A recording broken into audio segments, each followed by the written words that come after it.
ચાલો જીયા બેન શું લાવ્યા? ચણા. નિરાલી બેન ગોટા. ગોટા છે ને ભજીયા. વાહ, મમ્મી બનાવી દીધા હો ભાઈ. વઘારેલી રોટલી, દહીં, વઘારેલું દહીં.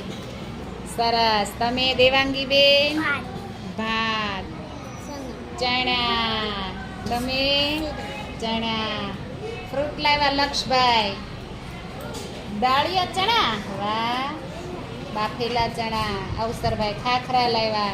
શેનું શાક છે વૈભવભાઈ? બટાકાનું. હર્ષિતભાઈ તમારું?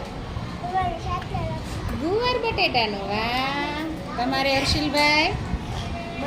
બટાકા. જો બટેકાનું શાક બહુ લાવ્યા આજે. ચણા બહુ બધા લાવ્યા છે, તાકાતવાળા હો. પછી ઘોડાની જેમ દોડવું છે ને. જો ઘોડો ચણા ખાય એટલે બહુ તાકાત આવે એનામાં દોડવાની. ધાર્મી બેનનું રોજની જેમ નવું ફ્રૂટ. વાહ. બટાકા. ભૂંગળા કેમ ગયા?